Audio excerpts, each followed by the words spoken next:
So diving right in, the kind of person that someone with borderline personality disorder tends to be attracted to. Well, look at it like this. That person, somebody wrestling with borderline, usually has idealized thinking, and since they have a lack of identity, they're drawn to somebody who has a strong sense of identity. And that can take different forms. One of the first types that they're attracted to, especially when they're younger, is a narcissistic, manipulating, you could say a player. I refer to them often as douchebags. But the kind of person that has a very strong sense of not only identity, but a strong sense of conceit, a strong sense of a high value of themselves. I mean, and it's good to have a high value of yourself, right? But when I mean a narcissist or a manipulator, the kind of person that never really falls in love with somebody else as much as they fall in love with themselves. In other words, yes, you can have a relationship where one person is wrestling with borderline and the person they're in love with is wrestling with narcissistic personality disorder. So that's not an uncommon thing. Keep in mind, a lot of times with borderline, part of that idea that the person that they're drawn to fits into that idealized mode is that person also seems a little bit out of reach. I mean, think about it. Somebody wrestling with borderline has a lack of identity, a real lack of confidence, even though on the outside they can be incredibly impressive. They can be beautiful, they can be intelligent, they can be accomplished. And a lot of times the person they're drawn to, though, in their mind, in their heart, as beautiful and as attractive and as impressive as they might be, the person that they're attracted to fits that idealized thinking. In other words, they're also attractive. They're also successful. They're also highly intelligent. There's usually something about the person that the borderline person is attracted to that kind of sets them apart from the crowd. So if you feel like you've fallen for somebody wrestling with borderline, that usually says some really good things about you. You're probably attractive, or you're exceptionally dominant in some field. You tend to excel. But keep this in mind. Somebody wrestling with borderline personality disorder, no matter how impressive they actually are, deep down, borderline, the base of it, the foundation of it is a lack of self. It's an identity crisis. They don't actually have the confidence that they seem to appear to possess on the outside. Deep down, they usually feel like they're not only broken, they feel like they're unfixably broken. Well, somebody like that, who's also wrestling with idealized thinking, this is how they need to be, this is how they need to act, this is what the person that they end up with should also appear. So they're drawn to the strongest and the most perfect version, this is the one for me kind of mentality. So they're drawn to somebody that on the outside fits into that mental image. Like if you close your eyes and you imagine your Prince Charming, your knight in shining armor, this guy fits with that mold. Well, a lot of times in this world, if you fit that mold, if you're that good looking, if you're that dominant, let's say that you're the big deal at your company. Let's say you're the most successful person, that you accumulated a lot of wealth.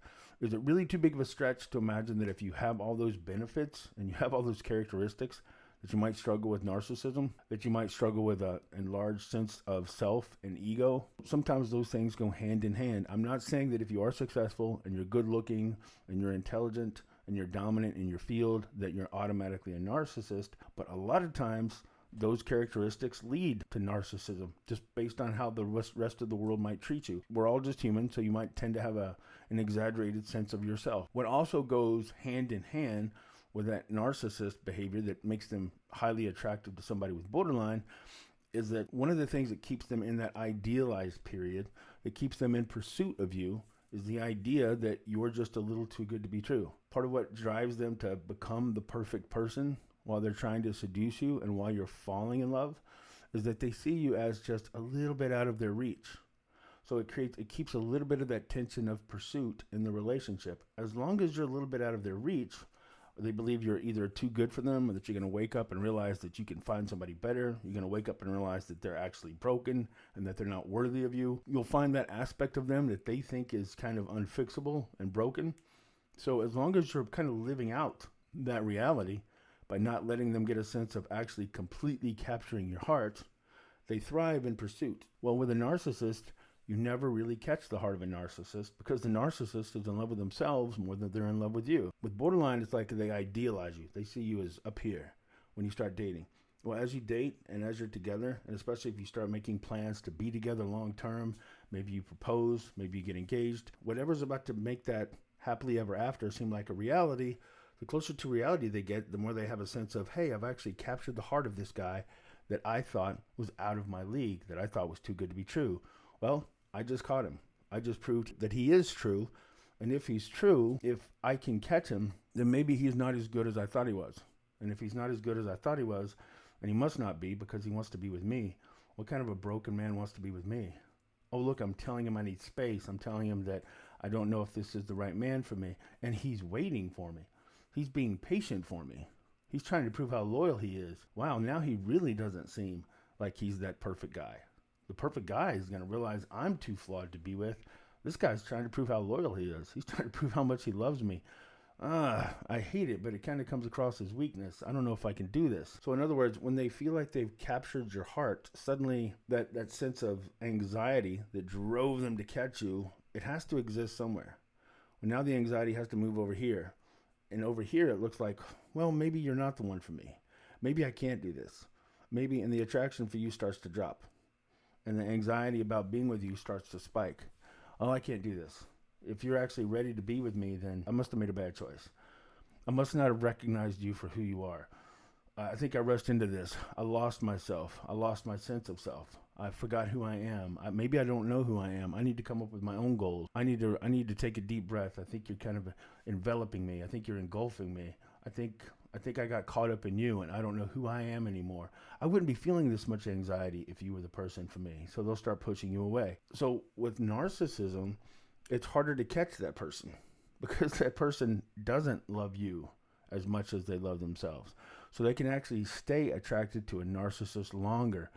I hope that makes sense. The second type of person that they seem to be the most attracted to, the narcissist they seem to be attracted to the longest. The poet-warrior mentality, or what we were trained to refer to as a commander mentality, sometimes we refer to it now as a conqueror mentality. The poet-warrior or the conqueror mentality we're talking about is the kind that on that behavioral quadrant, he's a bit of a fast thinker, a bold risk taker.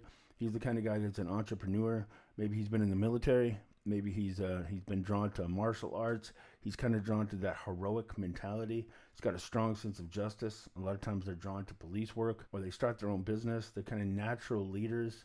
They just need the basic information to be able to make a decision. They don't get overwhelmed in the details, and they don't like details. They don't like a lot of chitter chatter. They don't like a lot of their time being wasted. The commander mentality is the one that will sacrifice to protect and love you, and is kind of the natural predator of the bad guy. That commander, poet, warrior mentality that I'm talking about, they might be a musician, they might be an artist, they might be a poet, a writer, an actor, something that you just... If you look at them and close your eyes and imagine Prince Charming, it's the same person. So they're drawn to this person very much. It's like the guy that when he walks into the room, all the girls go, wow, who's that? And the reason they're drawn to him, again, go back to the mindset of somebody wrestling with borderline. It's two things that dominate it. Idealized thinking. They want to be with that perfect guy. And if they're not with a perfect guy, then it's their fault. They can't attract him. They need to be able to measure up to this standard. A lot of times they have a home life. They grew up in an environment where expectation was heavy. This is the kind of person you need to be. This is the kind of life you need to live. This is how you need to behave. This is how you need to appear. Part of that perfect life, that idealized mental image that they have of how their life is going to go, well, what does it always include? Well, as they become adults, it includes finding the perfect man. Well, this Prince Charming, poet, warrior, knight in shining armor guy fits with that mental picture. It fits with the guy that you can imagine as being the perfect guy. A lot of times, like I said, he's kind of that good-looking, naturally heroic Prince Eric, if you ever saw The Little Mermaid, that kind of mentality. Now, with that one, that tends to be the type that they fall for in the most emotionally overwhelming way. The narcissist, they might stay with longer, but they're aware that that relationship isn't good. They're more aware of their torment. But what ultimately sabotages them being with the poet-warrior mentality is that guy is actually a very sincere, very heartfelt, deeply feeling guy. On a scale of 1 to 10, this guy feels things to like a 15. The reason he's bold, the reason he'll write you a poem, the reason he'll fight for you to the death, the reason he's drawn to things like being an entrepreneur, like being in the military, like police work, like confrontation with bad guys. What do all those things have in common? Well, it's this proactive, extroverted, let's do something. Like, let's roll. Let's get this done. They're a bold risk taker. Well, what would a bold risk taker do? A bold risk taker would be in the military, police work, entrepreneur, a good leader. They think fast. They act quickly. Well, this is the same kind of person that feels things so deeply. A lot of times he's creative. Like I said, he's into music, he's into art, he's into expressing himself. He feels things so deeply he can't help but express himself. The problem is when they actually catch this version of their Prince Charming, when they actually catch this version of the idealized man, well, if you feel things so deeply that you're successful in those areas, well, then you're going to be really effective at expressing how much you love that person. Well, because the poet warrior expresses himself and feels things so deeply and expresses himself so well, he's very effective at accidentally cutting off that relationship with somebody with borderline. Because remember, at the core, with borderline, they're in love with the idealized man. The contradiction is, but if they're in love with the idealized man, if they're in love with the perfect man, and they believe they're broken, well, then the perfect man can't be in love with them, because the perfect man is going to be too strong, too high value, too intelligent, and too insightful to want to be with somebody as broken as them. If you succeed in convincing somebody with borderline that you will love them no matter what, that you'll love them forever, then suddenly it's triggering this internal sense of, uh-oh, I must be making a mistake. The perfect guy would realize I'm not the perfect girl, and you don't seem to realize that. You seem actually ready to give me and commit to me for the rest of your life. Wait, why does that bother me? Why do I find that unattractive? Well, because they struggle being attracted to anybody that's gullible, naive, and weak enough to be in love with somebody as flawed as them. Well, nobody convinces or conveys or communicates deep, undying, I will love you no matter what, I will love you till the end kind of love better than that poet warrior mentality. That poet warrior mentality also senses the hurt and the woundedness of the woman they just fell in love with. And when they sense the woundedness and they detect any shred of authenticity, they line up to show how much they love. In other words, a poet warrior will say, I know she's being disrespectful. I know she's discarding me, and she's told me she doesn't think she can be with me anymore. But I can sense that some part of her is deeply wounded. I don't walk away from somebody I love who's wounded. So the best thing I can do, this is heroic nature, I'm going to prove to her how much I love her. I'm going to prove to her that no matter what, she can't push me away. I think underneath all of this sudden anxiety and this need to break up with me, I think it's actually a fear of abandonment. Well, they hear fear of abandonment and they think, well, I'm going to prove to her she doesn't have to be afraid of losing me, even when she tells me she doesn't want me anymore. I'm going to prove to her that I love her so much that she can break up with me, tell me that it was a mistake to be with me, tell me not to wait on her, start dating somebody else, but deep in my soul, I know that I'm the one for her, and I'm going to prove it. I'm going to keep fighting for her. And when you do that, you sabotage yourself. Because remember, the perfect guy, the real knight in shining armor, the idealized man that she thought you were when she was attracted to you initially, would never do that. Not in her mind. Think of it not as a fear of abandonment, but a belief in abandonment. So when you refuse to walk away, even though they've devalued you, you're not proving to them how strong, loving, loyal, sincere, and enduring your love is. All you're accidentally doing is proving to them that you were never worthy of being seen as the perfect guy in the first place. They mistake your loyalty for weakness. They mistake your enduring love as dependence. And those two things convince them that they saw you incorrectly in the first place. And it actually makes it easier for them to walk away. And then thirdly is what we kind of refer to as the calculator mentality. Or a lot of times this calculator mentality is a combination of the poet warrior that I was just talking about. But the calculator mentality, again, it's another version of a strong personality. This person has a strong sense of identity, but where the poet warrior strength is kind of being bold and take a risk, take a chance. I'll sing to you in the middle of the street. I'll write you a poem. I'll write you a song. Well, the calculator mentality a lot of times has the same kind of heart, but their strength is in the planning, in the structure, and the taking care of the person. A lot of times that calculator mentality has done really well for themselves. A lot of times they're highly intelligent, very given to critical thought process. They're good with structures, they're good with plans, they're good with timelines, they're good with checklists. A lot of times they might be a lawyer, an IT, an architect, an engineer, a doctor. You get the idea.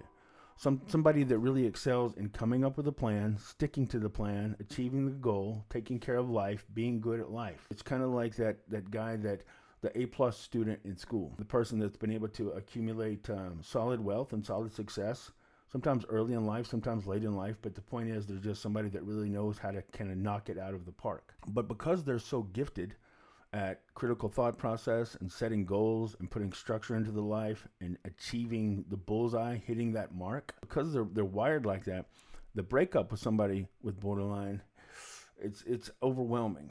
I mean, and it's always painful if somebody that's suffering from borderline, if you fall in love with somebody like that and they break up with you, it's always painful. But this kind of personality is so gifted at critical thought process that they can't stop the analysis. So in other words, when the person who loved them the most and loved them the deepest, which is the borderline, does the discard and the devaluing and almost redefines who you are and looks back and redefines your relationship and realizes they can't be with you, it really trips this incredible pain in the person who looks at everything through critical thought process, and they'll get stuck in analysis. In other words, wait a minute, this doesn't make sense.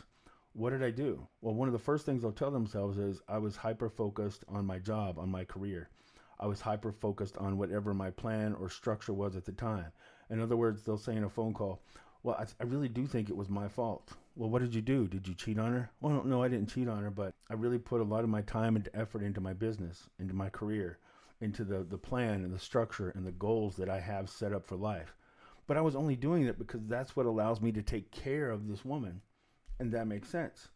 And it's that same kind of success, it's that same kind of drive and that same kind of dominance in life that attracted her to you in the first place. But when she realizes that she's caught you, when she realizes that she's actually attained the heart of the unattainable, well, now the very things that drew her to you will become evidence that she's not the right person for you. In other words, she'll start saying things like, yeah, but if I was really the one for you, I wouldn't have had to have asked you for attention. I wouldn't have had to have told you that I needed to feel more important in your life. I always felt like I came in second to your business. I always felt like I came in second to what your goals or to what your schedule or to what you felt like you needed to be able to attain. I just never felt like I was important enough to be with you. Well, the truth is, they did feel like that the whole time they were with you. But that was also part of the tension, part of the pursuit, part of what they admired in you. Because you've been able to succeed, because you've been a dominant in some areas of life and exceptional in some areas of life, that's what caused them to see you as that exceptional guy. But now the very things that made you exceptional, she's using for an excuse to not be able to be with you. Well, somebody wrestling with that kind of mentality, that calculator, analytical, we also call it an orchestrator personality, somebody wrestling with that kind of personality set, it's almost like it short circuits them. And they'll find themselves compelled to analyze and reanalyze. Wait, this is the woman who loved me more than anybody's ever loved me. I must have broken this. I must have messed this up. Well, and she tells me that I didn't make her feel important. And when I look back over the time we were together, I could have rearranged this. I could have made this less important. I could have put her ahead of me in this area. I could have changed my plan, my schedule, my goals, everything. You know what? She's right. I could have done that. Okay, so now I'll do it for you. You're right. I'm sorry I didn't hear you. I'm sorry I didn't understand. You're more important now. It's too late, because that's not really what caused the breakup in the first place. It wasn't really that you made those things more important to her than her, because if you heard her and you could adjust, then that could help resolve. But with borderline, that's not really the case. It's the fact that they actually feel like they ended up catching you. And when they feel like they've caught your heart, they need to have a reason to explain this drop in attraction and this increase in anxiety. The easiest thing to blame is that they were never really as important to you as they were always desperate to be. But now you're ready to give that to them. You're ready to give them the thing that they were desperate for from you. And now they don't want it, because borderline is a contradiction. It's consciously wanting the fairy tale, but subconsciously not knowing how to live out the fairy tale. In other words, if you ask them very honestly, sincerely, they want happily ever after. The only problem is, with their background, they've never seen happily ever after lived out. Because they have a sense that they're broken, because they have a sense that they're unfixable, if you're handing them happily ever after, they simultaneously want to pull back because they don't know how to live it out and meet the expectations that come with that life. And they suddenly can't trust you, because how messed up and how weak, and no offense, but how pathetic you must be, because you're desperate to live happily ever after with somebody as broken as them. Well, that really kind of it's like throwing a monkey wrench into the mind of that orchestrator, that calculator mentality, because to them, they have a very strong sense of identity, a clear path, a clear plan. So they don't understand that wavering that comes from a lack of identity. So they'll analyze everything in their mind, think they come up with an answer. A lot of times they'll believe whatever the person with borderline told them. But when they make the adjustment to their plan, it's too late. And they can't accept that. What do you mean it's too late? I hear you. I understand. I need to apologize. Oh, the apology didn't work. Let me apologize again. Oh, that didn't work. All right, what can I do? What can I do? And they find themselves compelled to just analysis paralysis. They just keep thinking about what they could have done better, what they should have done better, what they should have done sooner, what they could do now, thinking that that's really what's keeping them away from the person who just broke up with them, in spite of the fact that she loved him more than anybody's ever loved them in the past.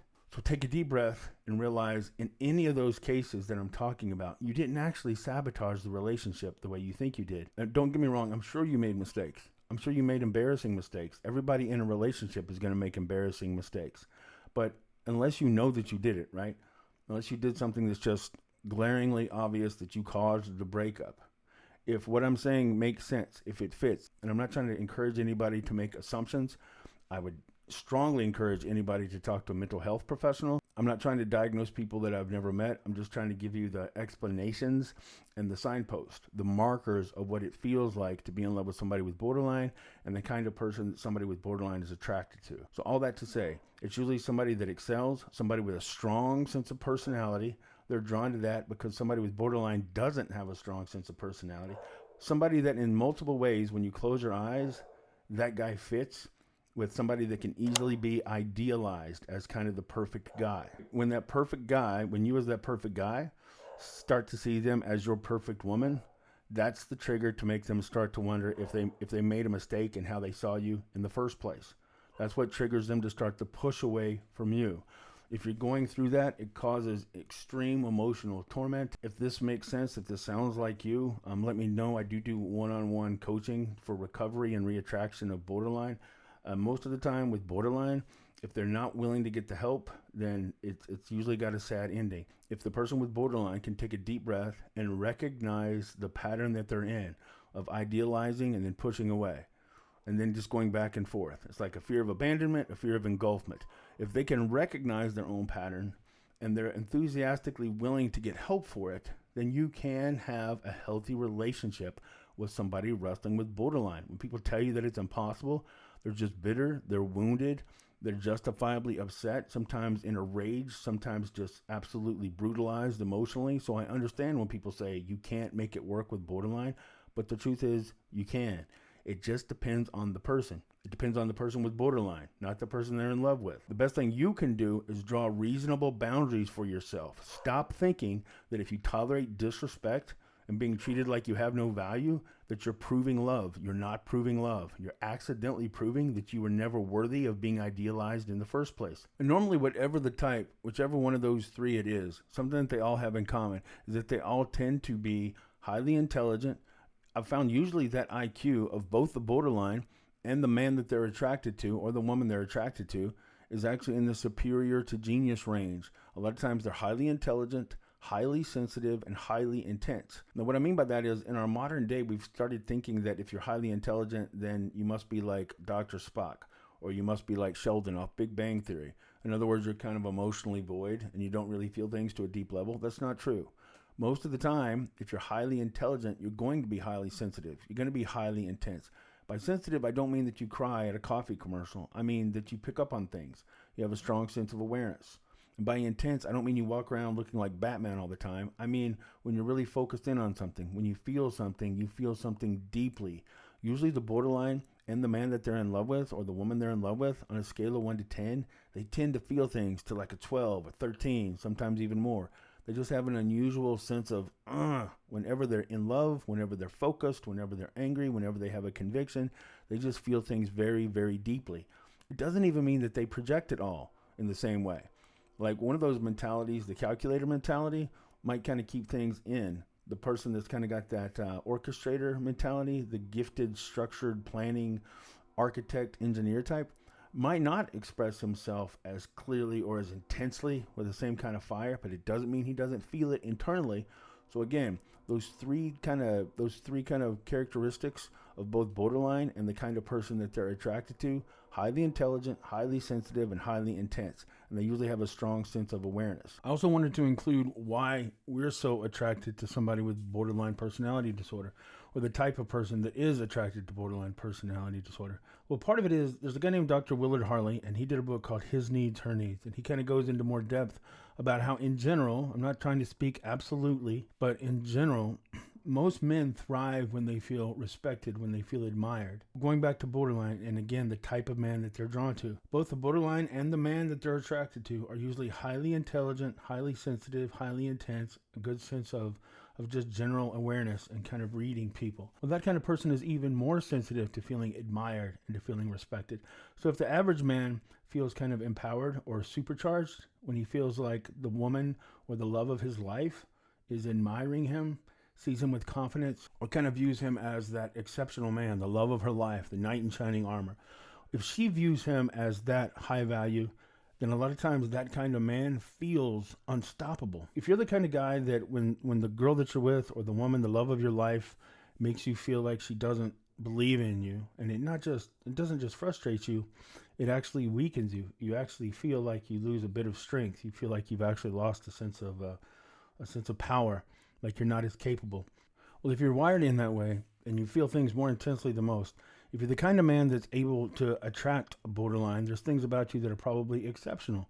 There's things about you that are probably really high value. One of those things tends to be how deeply and how intensely you feel things. So you tend to be a little more energized by the faith, admiration, and respect of the woman you love, even more than the average male. So when somebody with borderline sees you that way, they're not just falling in love with you. Borderline it's like they're falling in love with the idealized, perfected version of you. Somebody with borderline will make you feel like they see you as the man you've always hoped, dreamed, imagined that the love of your life will see you as. They have faith in you. They have confidence in you. They have a deep sense of attraction. They have so much attraction, love, admiration for you that they actually feel like they're unworthy of you. They kind of see you as unattainable, like we've said before. So that's very intoxicating, empowering, and energizing to the kind of man that attracts her in the first place. So when that's gone, that's the same sense. It doesn't just feel like when you're losing somebody with borderline, it's not just that you're losing the love of your life. You're losing the love of your life who, when she was with you, made you feel like the perfect or the most powerful version of yourself. And you miss that feeling almost as much as you miss her.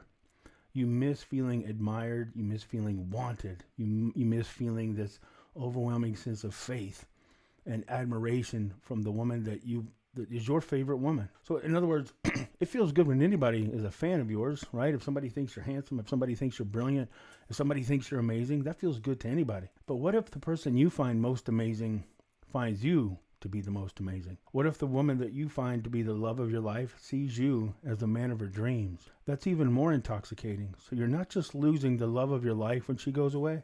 That's bad enough. That's painful enough. You're losing that sense of how you see yourself, because a big part of falling in love is empathy. Well, a big aspect of empathy is that we love how that other person sees us through their lens. Now that lens has changed. Now they're gone. They're not just gone, but the last version you had of yourself when you were around them is one that's rejectable, is one that's not wanted. It's one that's been significantly lowered in value. And you trust their version of how they see you when they're breaking up with you, because they earned your trust when they saw you as the perfect man. And it's not that it's based on a lie. The person that they see you as is, for 97%, is really who you are. You probably really are attractive, handsome, successful, intelligent, funny. There's something about you that stands apart. There's something about you that's exceptional or dominant, or the borderline probably wouldn't have been attracted to you in the first place. When they see you as that, but nobody's as perfect as they thought you were. So yeah, they really are in love with the real you, and you know it. But it's not as real as it seems, because even though you are the man they fell in love with, and it was real and it was authentic, it's like they kind of took the best version of you, and in their mind, without doing it intentionally, they idealize you. They make you the perfect guy. Nobody's the perfect guy. That's why when they actually fully caught your heart, or something came along in life and really shook you to your core, that broke the illusion that you could be the perfect guy, because nobody can maintain that sense of being the perfect man for too long. That's why a lot of times the borderline is kind of the super magnet to somebody with ADHD. ADHD, for the most part, really isn't supposed to be when a 6 or a 7-year-old didn't learn to sit down and shut up and doesn't know how to be disciplined. That's not really authentic ADHD. Real ADHD is kind of guys and women who are wired with an exceptional level of attention and an exceptional level of focus. I know it says attention deficit disorder in the name, but real ADHD isn't really an attention deficit at all. It's an attention dysregulation. Normally somebody with ADHD, much like borderline, there's a lot of overlapping similarities. Authentic ADHD is usually very intelligent, sensitive, and intense as well. So they match up really well with the borderline. The difference is the ADHD guy has a strong sense of who he is, has a strong sense of identity. He might be inconsistent. He might be a genius in some areas and a moron in others. But overall, he knows who he is. He knows what he believes. He knows how he feels. So he's got a much more solid sense of identity. The woman with borderline, again, I'm being general. I'm not saying that it always has to be a man who's ADHD or a woman always has to be borderline. But in general, most of the cases, that is how it plays out. That's why they match up so strongly at the beginning. They match each other's intensity. They're usually a good match intellectually. They feel things to the same kind of level. That's why it's like supernova. It's like limerence on crack on Viagra. It's really addictive. But then that person with borderline goes away. Now this man who's in overwhelming pain because, again, he has exceptional level of intensity and focus. Well, now that intensity and focus is aimed at the pain that he's lost. So it can be overwhelming. There's something called rejection-sensitive dysphoria, which is what happens, and it's usually associated with guys that have ADHD. There's a part of the brain called the anterior cingulate gyrus. One of the things that regulates is topic change. When somebody with ADHD is broken up with by somebody with borderline, then that borderline has usually kind of created an intense, overwhelming sense of connection. They call it the enmeshed or the entangled period. In other words, they fall for each other so much that it's like an intoxicating level of love that you haven't felt before. So now when that person goes away, the borderline breaks up with you. The guy with ADHD who feels things to an exceptional level, on a scale of 1 to 10, he feels things to a 15. Well, now he feels that pain to a 15, and it just can become overwhelming. That part of the brain that regulates topic change, it's like it freezes up, and suddenly he can't think about anything else. He can't get his mind to shift gears, and he feels like he's tormenting himself because he doesn't know how to quit thinking about it. It's like an obsession. His own mind becomes his greatest tormentor. So now you have somebody, and it could be an attractive, exceptional, successful, creative, and in many ways a high-value man that they call it, that alpha male. But now he feels like he's in torment. Sometimes the strongest man is in the most pain after a borderline breaks up with him, because the same intensity that allowed him to succeed in life and become that high-value man is now tormenting him, and he can't get his brain to change the channel. So those are the types of guys that somebody with borderline is attracted to. That's why the guy is actually attracted to the borderline, and that might be why you're in so much pain right now. Don't try to fight the pain. Don't try to run away from it. It doesn't do any good. It just magnifies it. But don't take that pain as evidence that she can't come back. Don't take it as evidence that she's irreplaceable. And don't take it as evidence that there's something wrong with you, that deep down you're just broken and that's why you lost her. Maybe you're in exceptional pain because you have an exceptional mind and you have an exceptional depth. Maybe that's what attracted her to you in the first place. And if you can kind of remember who you are underneath all this pain and project that version of yourself, it might feel like you're faking, but you're not really faking. You're just remembering who you are underneath all that hurt and living that version of yourself out. That's the most powerful thing you can do to re-attract them and to remind them that you really were the exceptional man that they saw you as when they fell in love with you in the first place. And again, if I can be of any help, let me know. You can schedule a call with me at dotheyloveme.com. I'm Coach Ken. Hang in there, okay?